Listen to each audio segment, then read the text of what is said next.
Puji syukur atas kehadiran Allah Subhanahu wa Ta'ala yang telah memberikan rahmat serta hidayahnya sehingga kita dapat berkumpul di majelis yang penuh barokah ini. Kedua kalinya, ucapan Allahumma sholli ala Sayyidina Muhammad wa ala ali Sayyidina Muhammad semoga tetap tercurahkan kepada baginda kita Nabiullah Muhammad SAW yang telah menunjukkan kita dari jalan kegelapan menuju jalan yang terang benderang, yakni agama Islam. Baik teman-teman majelis yang dirahmati Allah Subhanahu wa Ta'ala, duduknya saya di depan sini ingin mengajak kalian bersama-sama untuk mempelajari hadis yang memotivasi kita untuk selalu berdakwah, menyampaikan ilmu meskipun sedikit, meskipun itu hanya satu ayat. Nah, teman-teman majelis, pernahkah kalian semua mendengar cerita ketika hari kiamat atau hari akhir atau hari kiamat tiba esok, kan semua orang berkumpul menjadi satu. Nah, dan dapat diketahui sendiri bahwa umat Islam pada hari akhir besok itu terbagi menjadi 73 golongan. Nah, dari golongan tersebut ada satu golongan yang tidak dilirik oleh Allah sedikit pun. Padahal satu golongan ini adalah golongan yang dimana orang-orang di dalamnya ini termasuk orang yang soleh, orang yang ahli ibadah dan orang yang mempunyai banyak ilmu. Akan tetapi suatu golongan ini tidak dilirik sama sekali oleh Allah. Mengapa gitu kan? Nah, karena satu golongan ini mereka kan mempunyai ilmu yang banyak, akan tetapi mereka tidak mengamalkan atau tidak mengajarkan kepada orang lainnya, sehingga suatu golongan ini itu tidak dilirik sama sekali oleh Allah Subhanahu wa Ta'ala.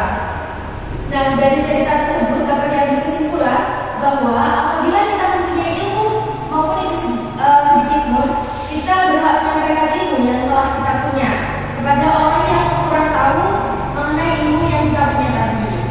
Nah, Nabi SAW sendiri memerintahkan untuk menyampaikan perkara agama dari beliau, karena Allah Subhanahu wa Ta'ala telah menjadikan agama ini sebagai satu-satunya agama bagi manusia di muka bumi dan juga jin, yang dimana pada surat Al-Maidah ayat 3 yang artinya pada hari ini telah kusempurnakan bagimu agamamu dan telah kusempurnakan bagimu nikmatku dan telah aku ridhoi Islam sebagai agama bagimu. Nah, tentang sabda beliau, sampaikan dariku walau hanya satu ayat. Nah, hal tersebut bertujuan agar setiap orang yang mendengar suatu perkara dari Nabi SAW sendiri bersegera untuk menyampaikannya meskipun hanya sedikit. Juga agar setiap perkataan dari Nabi SAW dapat segera tersambung dan tersampaikan kepada seluruh umat manusia. Nah, hal ini terdapat dalam hadis riwayat Imam Bukhari nomor 3202 yang berbunyi,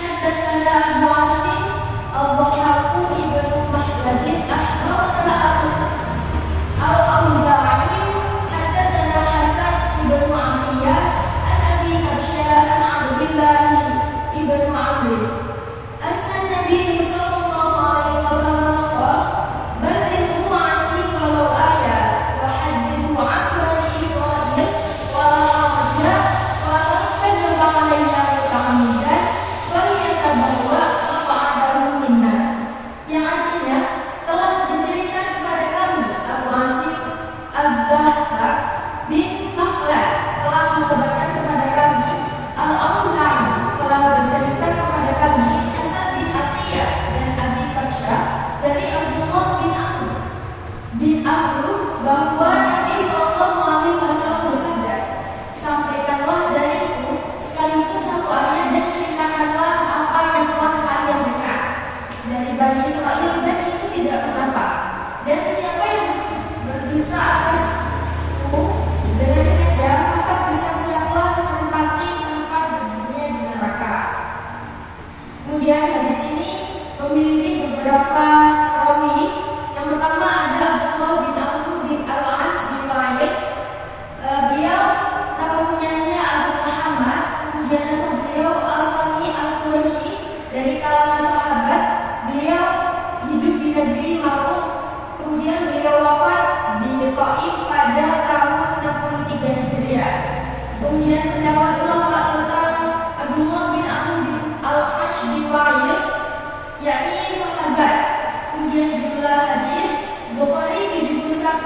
Muslim 67, Tirmidzi 93, Abu Dawud 154, Nasai 124, Ibnu Majah 116, Ad-Darimi 41, Ahmad 639, kemudian Malik 10. Kemudian yang kedua ada Abu Kabsyah.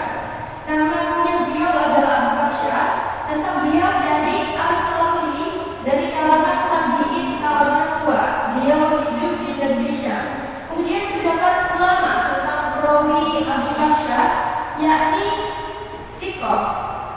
Kemudian jumlah hadis Bukhari 2, Muslim, Tirmidzi 1, Abu Dawud 5, Darimi 3, Ahmad 8. Kemudian yang ketiga ada perawi Hasan bin Atiyah.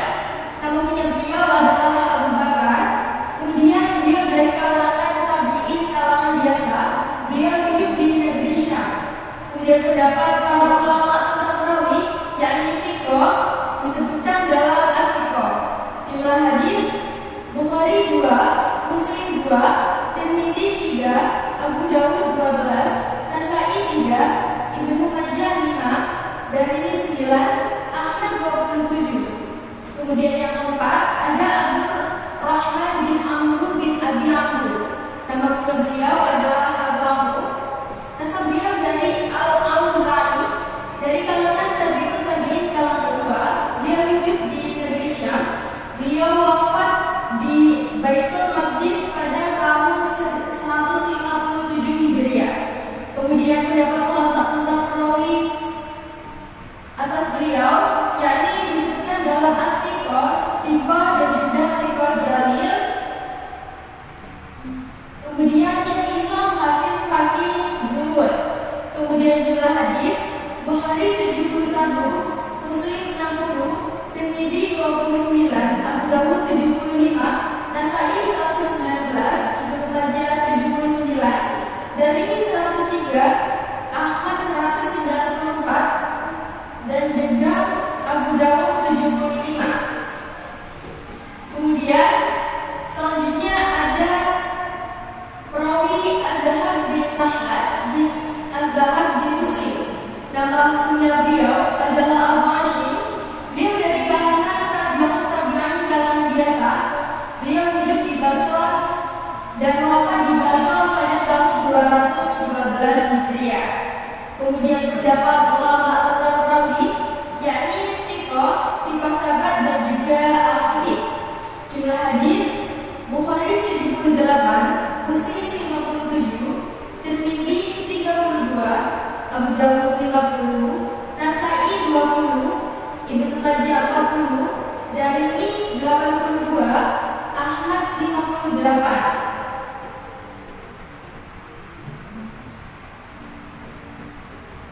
Nah, dilihat dari kualitas sanad dan matanya dapat disimpulkan bahwa hadis yang telah saya bacakan tadi termasuk ke dalam hadis sahih. Hal tersebut karena hadis tersebut telah memenuhi beberapa syarat yang menyangkut tentang sanad dan matan, sehingga hadis tersebut dapat dijadikan sebagai hujjah dalam Islam. Beberapa persyaratan yang telah dipenuhi sehingga menjadi hadis yang sahih, di antaranya yang pertama ada kebersambungan sanadnya dengan pertemuan langsung atau sedikit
yang berbunyi Haddatsana Muhammad bin Yahya, haddatsana Muhammad bin Yusuf, an ibnu Thawban wa Abdurrahman ibnu Thabit ibnu Thawban an Hasan ibnu Atiyah an Abi Kabsyah as-Salmiyah an Abdillah ibnu Amr qala qala Rasulullah sallallahu alaihi wasallam balighu anni walau ayah wa hadithu an bani Israil wala haraja wa man kadzdzaba alayya muta'ammidan falyatabawwa maq'adahu minnar.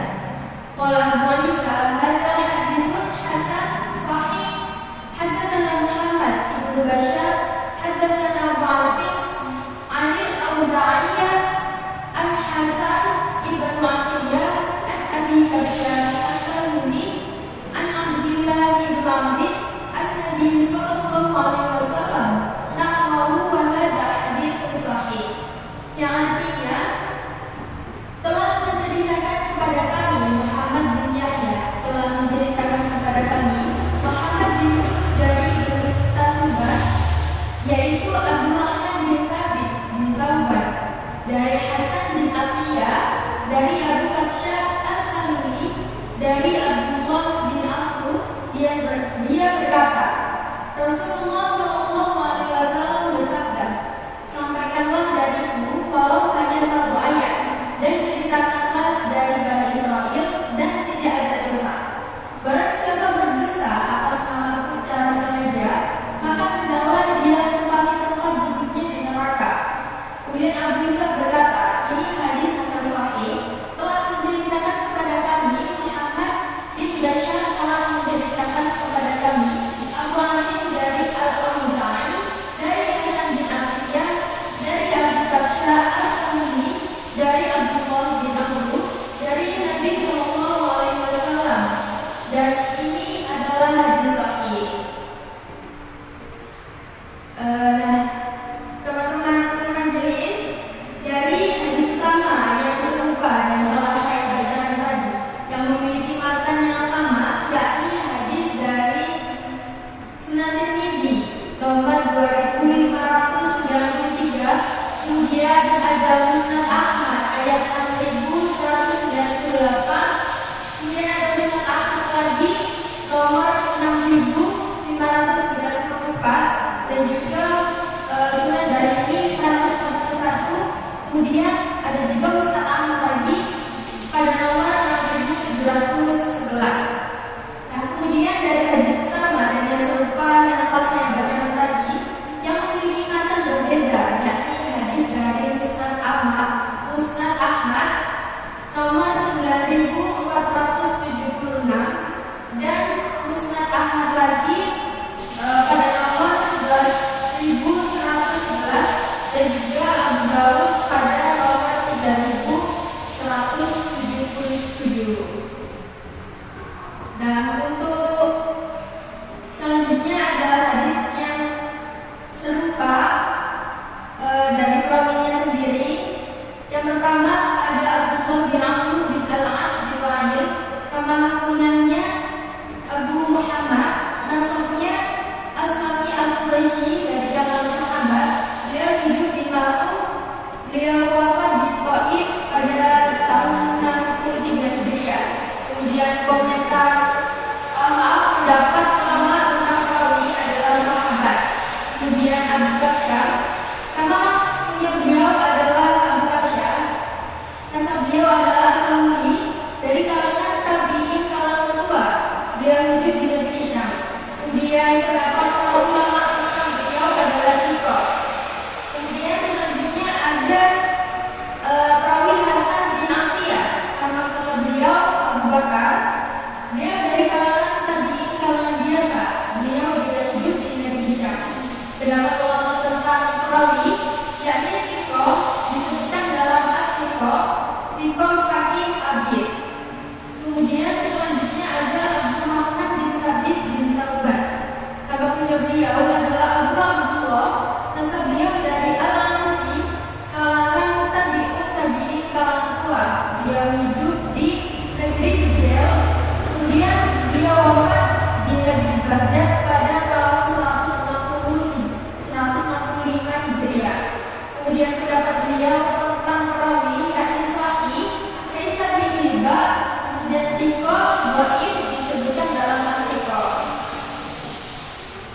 kemudian ada juga Muhammad bin Yusuf bin Waqid bin Utsman.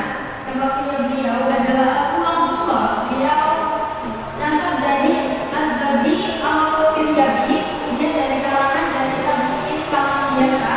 Beliau hidup di negeri Syam, kemudian wafat di Syam juga pada tahun 212 Hijriah. Pendapat ulama tentang perawi yakni Tabat, Salih, Siko Fadil, kemudian Hadis. Kemudian ada juga perawi Muhammad bin Yahya bin Abdullah bin Khalid bin Faris bin Du'ain. Nama kunya beliau adalah Abu Abdullah. Nasab beliau Al-Bukhari An-Naisaburi. Beliau dari kalangan Tabi'ul Adba, kalangan pertengahan. Beliau hidup di negeri Hims. Kemudian beliau wafat pada tahun 258 Hijriah. Kemudian ada pendapat ulama tentang perawi yakni Tiko Saduk, Tiko Makmur, Hafid Muktin Tiko. Kemudian ada Hafid Tiko Hafid. Ada juga perawi Abdurrahman bin Amr bin Abi Amr. Nama kunya beliau adalah Abu Amr. Nasab beliau dari Al-Auza'i. Beliau dari kalangan tabi'in kalangan tua. Beliau hidup di negeri Syam. Kemudian beliau wafat di Baitul Maqdis pada tahun 157 Hijriah. Nah, pendapat ulama tentang perawi yakni disebutkan dalam At-Tiqah, dan Tiqah Jalil. Kemudian ada juga Syekh Islam Hafidz Fakih Zuhud. Nah, kemudian selanjutnya ada Al-Dahab bin Mahad bin Al-Dahab bin Muslim. Nama punya beliau adalah Basim. Dia dari kalangan tabi'in kalangan biasa. Dia hidup di negeri Basrah. Beliau wafat di negeri Basrah juga pada tahun 212 Hijriah. Pendapat para ulama tentang perawi yakni Tiko Tabat dan juga Al-Hafid. Kemudian yang terakhir ada perawi Muhammad bin Bashar bin Uthman. Nama punya beliau adalah Abu Bakar. Nama beliau Bindar. Beliau dari nasab Al-Amdi, dari kalangan Tabi'ul Adba, kalangan tua. Beliau hidup di negeri Basrah, kemudian wafat pada tahun 252 Hijriah. Pendapat beliau tentang perawi yakni Saduk, Soleh, Labang Sabi disebutkan dalam At-Tiqah. Baik, mungkin itu yang dapat saya sampaikan. Mungkin selanjutnya bisa disambung dengan sesi tanya jawab. Silakan bagi yang ingin bertanya. Iya, silakan. Setelah ini kan berdoa menjual kain, padahal dia juga paham dengan apa yang dibicarakan. Iya. Lalu bagaimana jika kita praktik tapi dia beralasan dengan hadis juga itu yang penting dia benar walaupun ayat itu bagaimana gitu. Oke. Namun dari sabda Nabi yakni sampaikanlah dari walau hanya satu ayat ya. Nah, sebenarnya tidak bisa dijadikan sebuah alasan untuk orang lain untuk segera melakukan ceramah karena sabda tersebut itu terbatas dalam konteks penyampaian wahyu dan apa adanya. Itu pun bagi yang sudah paham tentang materi atau ceramah yang akan disampaikan. Kemudian jika masih belum paham ya, maka diberitakan untuk bertanya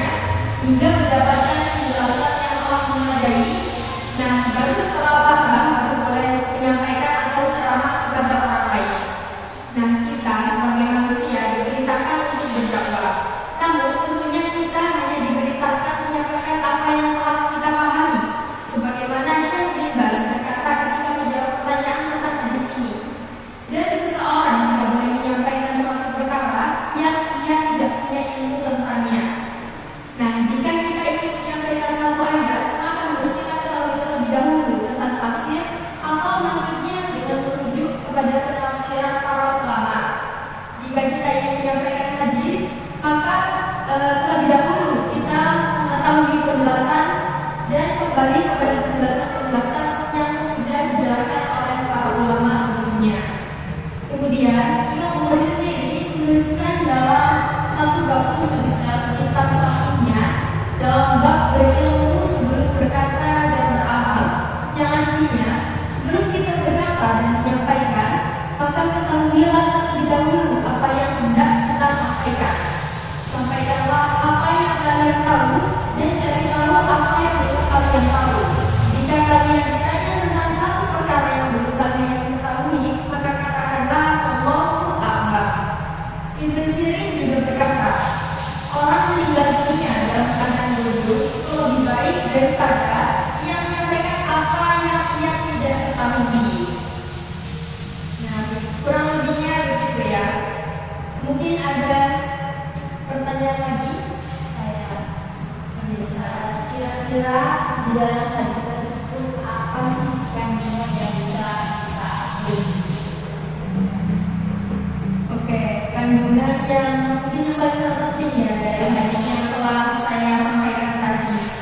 Nah, dari hadis tersebut kan kita berbicara soal tadi atau menyampaikan ilmu dari Rasulullah SAW. Nah, itu terbagi dalam dua bentuk. Yang pertama, yang menyampaikan dalil dari Al-Quran sendiri atau sebagainya, dan dari As-Sunnah, baik As-Sunnah yang berupa perkataan atau kuliah, perbuatan atau amaliyah ataupun persetujuan dari takdiriyah, dan segala hal yang terkait dengan sifat dan akhlak mulia Nabi SAW. Nah, kemudian cara penyampaian seperti ini membutuhkan hafalan yang bagus dan juga mantap. Juga cara dakwah seperti ini haruslah disampaikan dari orang yang jelas Islamnya. Dalam artian jelas Islamnya ini sudah balik atau dewasa dan memiliki sikap soleh, tidak sering melakukan dosa besar dan menjauhi dosa kecil, kemudian menjauhi hal-hal yang mengurangi harga diri atau sering disebut meruangan. Kemudian yang kedua, menyampaikan secara makna dan pemahaman terhadap nas-nas yang ada. Orang yang menyampaikan ilmu seperti ini butuh kapabilitas dan legalitas tersendiri yang diperoleh dari banyaknya menggali ilmu, dan bisa pula juga mendapatkan kesaksian atau izin dari para ulama. Nah, hal ini dikarenakan memahami nas-nas membutuhkan ilmu-ilmu lainnya, di antaranya bahasa, ilmu nahwu atau tata bahasa Arab, kemudian ada ilmu-ilmu usul, mutola'ah, dan membutuhkan penelaahan terhadap perkataan-perkataan ilmu, mengetahui perbedaan atau ikhtilaf maupun kesepakatan yang terjadi di kalangan mereka, hingga mengetahui mana pendapat yang paling mendekati dalil dalam suatu masalah khilafiyah. Kemudian dengan bekal-bekal ilmu tersebut, akhirnya biar tidak terjerumus menganut pendapat yang tidak sesuai dengan ceramah yang akan disampaikan. Kemudian ada juga sebagian orang yang mengaku sebagai dai atau pemberi ujangan dan pengisi taklim, padahal nyatanya ia tidak memiliki pemahaman atau ilmu yang mumpuni atau masih kurang dalam pengetahuannya. Nah, dalam agama berdalil dengan hadis, sampaikan dariku walau hanya satu ayat. Nah, mereka beranggapan bahwasanya tidak dibutuhkan ilmu yang banyak untuk berdakwah atau menyampaikan ceramah. Bahkan mereka berkata bahwasanya barang siapa yang memiliki satu ayat, maka ia telah disebut sebagai dai atau pendakwah. Nah, dengan dalil hadis Nabi SAW tersebut, menurut mereka tentu yang memiliki hafalan lebih banyak dari satu ayat atau satu hadis lebih layak disebut menjadi pendakwah. Nah, pernyataan tersebut jelas keliru dan termasuk pengelabuhan yang tidak sama bagi orang yang telah dianugerahi ilmu oleh Allah Subhanahu wa Ta'ala. Nah, hadis tersebut tidaklah menunjukkan apa yang mereka maksudkan, melainkan di dalamnya justru terdapat